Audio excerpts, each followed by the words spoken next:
we go. Sarah here. Welcome back to another episode of You're Fucking Welcome. I want to share with you something that feels like exciting news to me and hopefully exciting news for you as well. And more importantly than that, I wanted to share with you two of the big lessons that I have learned recently around this exciting news. And so first and foremost, you might have known this already, you might have seen this, but my old Facebook group, formerly called Unstoppable Women Entrepreneurs, has been reopened. We've got about 12,000 people in there, and it was a great community, and I plan on making it a great community again. I've heard from a lot of you that were in it already or, are still in it that, that was one of your favorite groups. And that means so much to me. Like, that makes me so happy, especially because it was such a meaningful place for me in terms of like building community and building my business. Like, yes, building my business. Yes, making money. Like, that's, the place that I've made most of my money over the past few years. And that's great. But it, again, has always felt like home to me. And it feels so right and like such a breath of fresh air to be kind of rejuvenating it and going back to it. And so, again, I'm really excited about that. And my hope is that you're really excited about it as well. I did a live video in there today. I'm recording this on a Monday. I want to go live a couple more times this week and hopefully just get you in there, again, re-engaged, re-excited, because my plan and my goal and my intention as always is to share a lot of value with you in there and to be in dialogue with you in there, have a conversation with you, allow you to, come into my world a little bit and me to get to know you as well. It feels like much more of a two-sided communication versus the podcast. And so I'm really excited. And again, I hope that you're excited. So if you're not in there, definitely come by. Or if you're, maybe you're in there and you don't even realize that it's been reopened, pay attention. Pay attention, please. Because again, there's a lot of good stuff coming. And if you're not in there already, of course, you can just search for we've renamed it to You're Fucking Welcome, the community. So you can search for that on Facebook. There'll be a link in the description of the podcast. There's a link on my website. There's no missing it. There are plenty of ways to find it, but I would love for you to get your ass in there because again, it's going to be really good. And I'm looking forward to making it such. And so as I wanted to talk to you about that, I didn't want to just tell you that the community was open and, that's all there is to it. I felt like you were owed a little bit of an explanation or at least a little bit of value and insight in terms of why I made this decision. And so when I was thinking about what I wanted to share with you, the route that I actually want to go with this is the reason that I didn't make this decision earlier. Because what I mean by that is for a while, so again, to tell you the backstory kind of in case you aren't as familiar, I have had this private Facebook group, again, formerly Unstoppable Women Entrepreneurs, and now it's You're Fucking Welcome, the community. I've had this group for years now, and for years, this has been the place where I have made most of my money. It has been the place that I have been dedicated to making my home on the internet. It's where I would post the most. It's where I would show up the most, do the most live videos, so on and so forth. It was really it was me creating the community that I was craving. And last year, a lot of things were going on in my business and in my mindset last year. But last year, I felt like, you know what? This group has grown to be too big. It was about 13,000 members. And it felt a little bit less connected. And I definitely felt like there were a lot of people in there who, were constantly looking at my free stuff and not necessarily paying, which is fine for the record. I can rant on this as a whole side thing, but I hate the whole thing when people are like, oh, it's just a bunch of freebie seekers. Like, my business has been built through freebie seekers, people who have come into my world for free and then went on to buy things when they were ready. And so I'm not against people, absorbing or taking in free content and not purchasing. But I think that I was in a place where I felt like I was overgiving. I was giving from a place that I didn't necessarily want to give, which always makes you feel resentful. And so everything just kind of like added up. It felt like, oh God, the engagement is lower than it's ever been. People are paying attention and people are buying like less than they ever have, which for the record, a big part of that was I was showing up less than I had ever before. But it just felt like I needed to shake something up. It felt like I needed to do something different. And so I had the idea to launch the low-end membership and kind of turn that group into a paid group, a low-end group. We started off at $19 a month. And while that has been great, like it hasn't been a bad experience at all, it never felt right. It didn't feel bad, but it didn't feel as at home as the bigger group did. And again, there are a bunch of different reasons for that, which I don't necessarily want to get into in this podcast episode, but I have always compared it to when you're looking through, like, let's say if we go back to like science class and we're thinking about looking through like a microscope, when it's like blurry, and you're kind of like, I don't know, adjusting it. And then finally it gets to this place where it's like this crystal, sharp image. There's no mistaking it. It just feels totally clear and totally right. It never felt that way. My free Facebook group for a very long time, it felt like that crisp, crystal clear, yes, this is it, total fuck yes in my body. It felt completely right. And for whatever reason, the low end community, it always felt a little blurry, like I couldn't get it just right. And I was starting to give extra things. Like I was doing things like Q&A calls, and I was having really low attendance on those calls. And on one hand, I'm like almost embarrassed to say that to you, but I'm also not, because I know that I'm really fucking good at what I do. And I know that such a big part of it was an extension of the fact that it being low end was like something where people didn't necessarily take it as seriously or weren't as invested as they might have been for like a higher program. And so it was just this wonky thing where it wasn't free and it wasn't like a high end, like paid thing. And I kept adjusting what was in it and, trying to get it right. And I just had this moment where I was like, Sarah, you're trying to do more, but I think actually the answer is like to do less. And the big lesson here that I want to share with you is that for a while now, I considered reopening my free Facebook group. Like if I was being fully honest with myself, I knew that reopening my free Facebook group was the right answer. The only reason, and I'm being so transparent with you right now, because this is not like a fun or like exciting or like it doesn't feel good necessarily to admit this to you, but the only reason that I did not make that move sooner was because of how it was going to look from the outside, or my perception of how it was going to look from the outside. I knew it was the smart move for my business. I knew it was the strategic move for like what I want in terms of like the money that I want to make, the reach I want to have, so on and so forth. But I was so afraid. I was so struggling with this idea that like, but that looks like I failed. That looks like I made a mistake. That looks like I fucked up.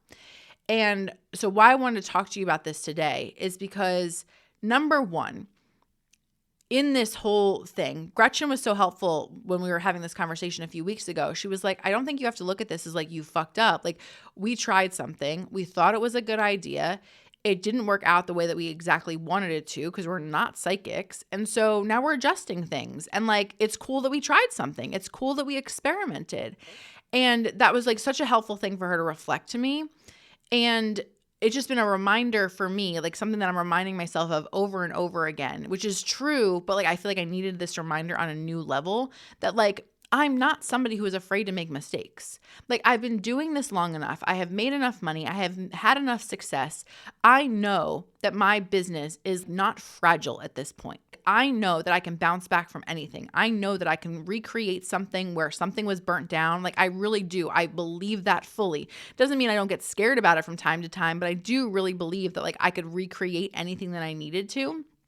And so I'm proud of myself for being somebody at this point in my business that I'm not afraid to make mistakes. And I want to just own that instead of kind of like from this egoic place trying to like, give you a bunch of word salad and talk my way through why it wasn't a mistake. The fact of the matter is that I'm glad that I did it. If it like I would do it again. I would do it again because I'm glad that I took the swing that I did to like try to change things in the way that I thought would work and that I thought felt good at that moment in time. While I also know that if I was advising a client or anything like that, I would definitely give them more caution in terms of like why that might not be the best idea. And if I'm looking at myself zoomed out, I see clearly that it wasn't the right strategic move overall for my business. And so again, in thinking about this and thinking about reopening it, the only thing that kept sticking to me in terms of why I wouldn't do it was because of how I thought somebody would interpret that it looked from the outside, that somebody would judge me for, again, making a mistake or however you want to say that. But again, I want to reiterate, I want to be somebody who is not afraid to make mistakes. And so somebody can judge it. Somebody can have their opinions about it, and that is fine. But I'm not afraid to, again, recalibrate where I need to recalibrate, and I'm choosing to focus on that instead. And, as always, I'm not just sitting here talking about this about myself for the sake of talking about it for myself. I'm hopefully trying to remind you that you get to recalibrate yourself without being in fear around what somebody thinks or any of those kind of things. But the other thing that I think is really important to say in this moment is that we all, each and every one of us, we have fear of judgment. We are afraid that our peers, that our clients, that our friends, whoever, we are afraid that they are going to think negatively about us or have a negative opinion or say something bad about us, whatever. And that's part of the human experience. And I don't think any of us are ever going to outgrow that completely. But it was such an interesting moment for me to recognize that, Sarah, you want to do this thing. It feels good, meaning like reopen the group. It feels good to do that. From a strategic perspective, it would probably be a really positive thing for you to do for your business, but yet you are going to let the possible opinions of a bunch of people who ultimately don't really matter stop you from making, again, a decision that would be a productive and profitable and helpful one. That's wild. Like, that's a little bit crazy. And I'm saying that, not judging you if you're doing the same thing, because I don't mean to say crazy in a judgmental way, but it's amazing to me how, again, I can do this myself, but also how so many of us, we will halt our growth. We will pump the brakes on what could be really incredible, even though we want that really incredible thing or that really helpful, like, movement creating thing in terms of results. But we will stop ourselves from doing it because of something like judgment from most of the time people who don't actually care or don't actually matter, so on and so forth. And so it was, again, just wild to me to witness myself knowing wholeheartedly that this is a smart, strategic business move for me to make this move, to go back and reopen this group, but spending way too much time with it and making the decision only be from a place of ego. Only from a place of fear of judgment. And, I know that's like a kind of a basic thing to say, while at the same time, it's one of those things where I feel like we just learn the lesson over and over again at different levels. And it was so empowering and so helpful for me to recognize that I was doing that, and then being able to say, fuck that, this is what I want, I'm making the move, and I'm dismissing the idea of what anybody might think about it. And the second part of that, the second lesson here that I want to share with you really quickly is that it is very common and very normal for many of us in business to get to a point where we're not enjoying something anymore, right? Like, I can, again, fully admit that the low end community, I liked it, but it just didn't feel right. And because it didn't feel right, it started feeling heavier and heavier for me each week. And what I'll see a lot of people do is that, again, they get to that place where something feels heavy, something doesn't feel good anymore, and they're like, I've got to do something about this. I've got to do something about this. But it winds up being this thing that is hanging over them for weeks, months, years.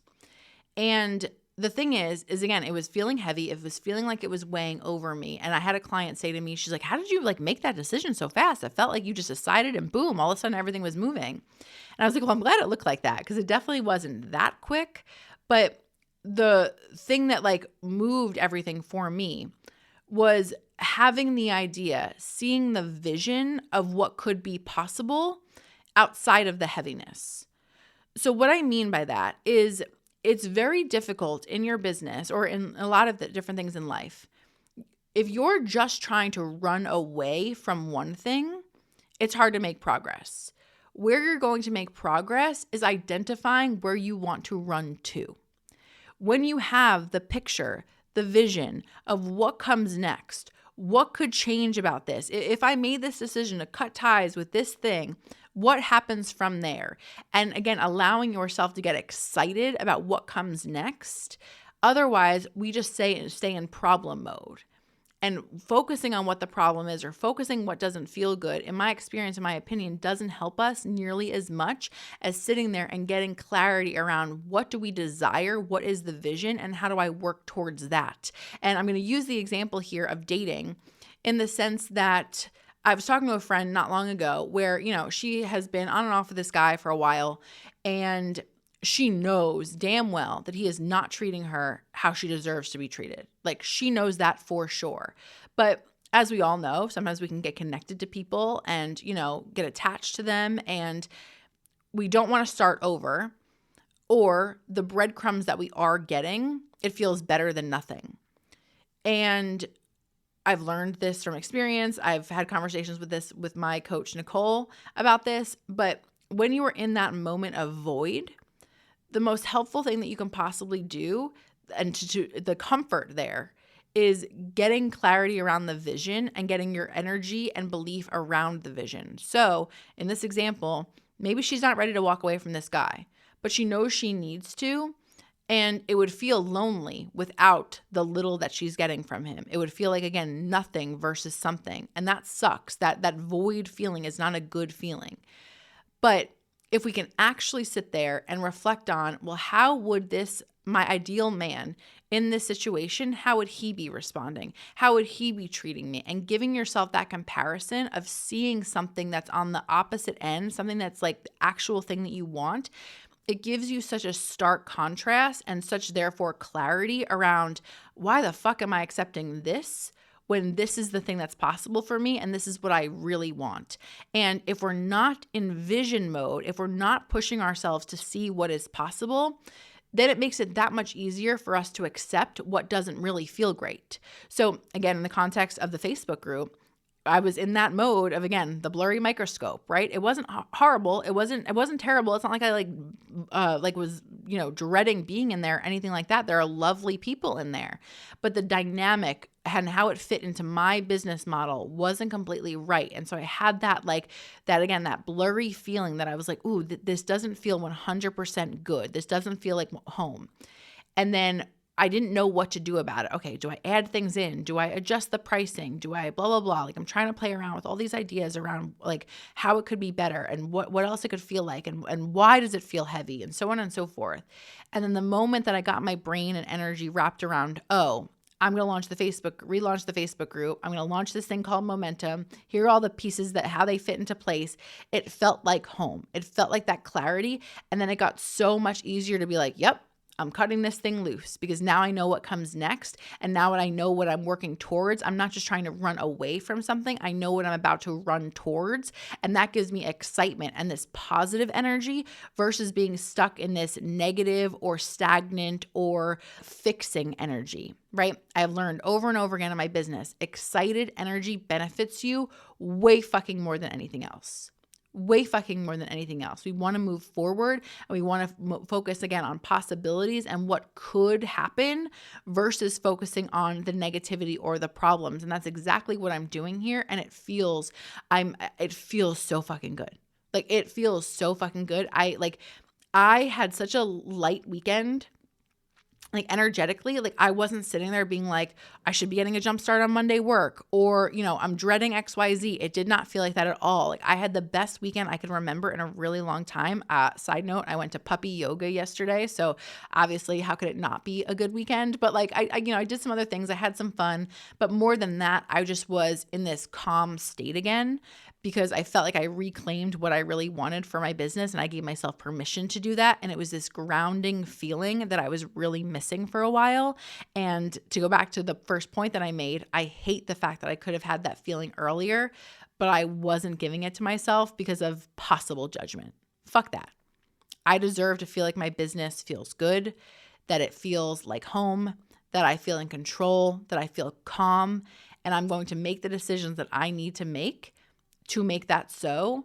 And I'm sure as fuck not going to let possible judgments of people who are probably not really even in my life affect that or deter me from moving on and making more money and getting the progress, creating the progress, the momentum that I know that I want, that I know that I can create, so on and so forth. And so again, I feel like that was a little bit messy, but I do feel like I wanted to share with you those lessons that I feel like are popping up for me right now because they're important. And I know that you might have already, you might be right now, or you certainly will in the future be going through something like that where you have to make a decision around what do you want next.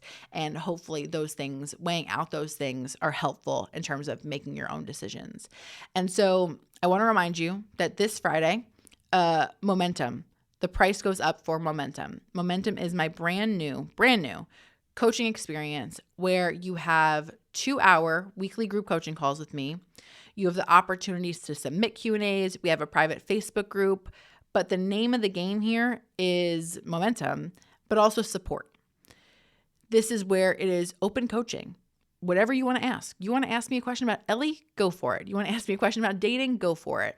But much more relevant, offers. Your mindset around dealing with a client, boundaries, money mindset, messaging on your offers, so on and so forth. The list goes on and on and on and on. Our first call, we talked about so many great things. We had somebody talking about how they're going to scale their membership to 1,000 members. We're talking about what's the difference between a rolling and an evergreen mastermind. What are the pros and cons? We talked about how to actually finally have more than enough money, how to stop being in this position where you're making enough money but not enough. We talked a ton about productivity and time management, all of it. We can talk about all of it. And I love that. I love that because I feel like so many of you need that. And at $497 a month until Friday, it is the most accessible price point that I believe that it could possibly be.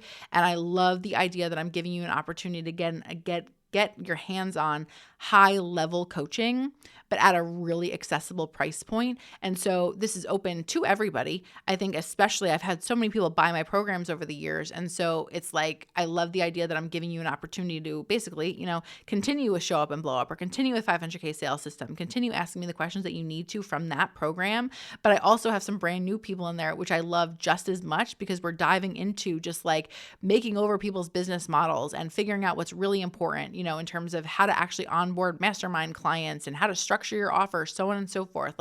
Anything you need, we can cover. And I'm so excited about that because I want to be able to be there for you week after week and help you create momentum in your business at whatever level you're at. And so I know some of you are making, $50K, $100K a month and you want a one-on-one mentor or a high-level mastermind. Awesome.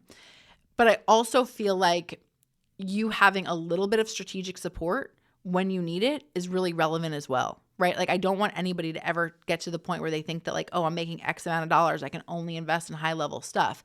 I'm making it my mission to have, again, high level coaching at accessible price points. So yes, we have people at, earlier stages, but we also have higher level people. And I love that. I love everybody being in the same room and talking about the same types of things because I have found over and over again in my experience that it's the same problems, just at different levels. And so often as higher level entrepreneurs, we have to kind of go back to basics and go back to the foundations and remind ourselves of those.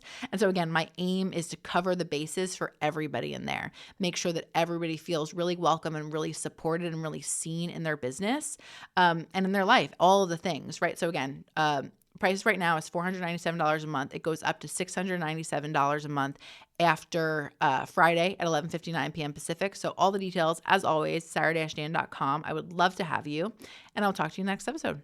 Bye. I hope you enjoyed this episode, and if you did, I would really, really, really appreciate it if you took the time to rate, review, and subscribe. It really helps the show a ton, and I would be super grateful.